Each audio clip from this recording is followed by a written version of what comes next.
ਮੇਰਿਓ ਸਜਣੋ ਮੇਰਿਓ ਮਿੱਤਰੋ 15-20 ਕਿਨਾਲ ਦੇ ਉੱਤੇ ਮੇਰੀ ਵੀ ਇੱਕ ਕੋਠੀ ਹੁੰਦੀ। 70-80 ਕੁੱਤੇ ਬਿੱਲੇ ਮੇਰੇ ਆਲ ਦਵਾਲੇ ਹੁੰਦੇ। ਲੰਬੀ ਲੈਂਡ ਕਰੂਜ਼ਰ ਹੁੰਦੀ, ਜਾਗੀਰਾਂ ਦਾ ਮਾਲਕ ਹੁੰਦਾ। ਸਵਿਟਜ਼ਰਲੈਂਡ ਦੇ ਬੈਂਕਾਂ ਦੇ ਵਿੱਚ ਮੇਰੇ ਵੀ ਕੁਝ ਖਾਤੇ ਹੁੰਦੇ। ਮਰਕਜ਼ ਜਾਂ ਇੱਕ ਸੂਬੇ ਉੱਤੇ ਮੇਰੀ ਵੀ ਸਰਦਾਰੀ ਹੁੰਦੀ। ਮਤ ਲੋਕਾਂ ਦੀ ਮਾਰੀ ਹੁੰਦੀ, ਯਾਰੀ ਨਾਲ ਜ਼ਰਦਾਰੀ ਹੁੰਦੀ। ਦੁੱਖਾਂ ਮਾਰੀ ਖਲਕਤ ਨੂੰ ਮੈਂ ਦੋ ਹੱਥੀਂ ਲੁੱਟ ਕੇ ਖਾਂਦਾ। ਮੈਂ ਵੀ ਫਿਰ ਇਹ ਜਸ਼ਨ ਮਨਾਂਦਾ।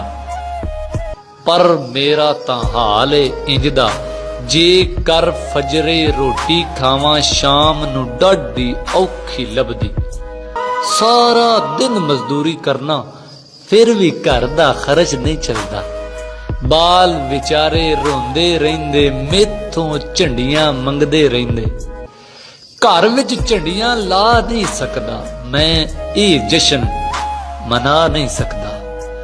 ਧੀ ਦਾ ਦਾਜ ਬਣਾ ਨਹੀਂ ਸਕਦਾ, ਮਾਂ ਦਾ ਇਲਾਜ ਕਰਾ ਨਹੀਂ ਸਕਦਾ। ਧਰਤੀ ਉੱਤੇ 5 ਮਰਲੇ ਵੀ ਆਪਣੇ ਨਾਂ ਲਵਾ ਨਹੀਂ ਸਕਦਾ।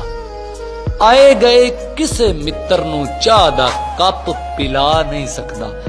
ਭੁੱਖ ਦੀ ਡੈਣ ਬੂਹੇ ਤੇ ਬੈਠੀ ਆਪਣੇ ਬਾਲ ਬਚਾ ਨਹੀਂ ਸਕਦਾ। ਮੈਂ ਇਹ ਜਸ਼ਨ ਮਨਾ ਨਹੀਂ ਸਕਦਾ। ਮੈਂ ਇਹ ਜਸ਼ਨ ਮਨਾ ਨਹੀਂ ਸਕਦਾ।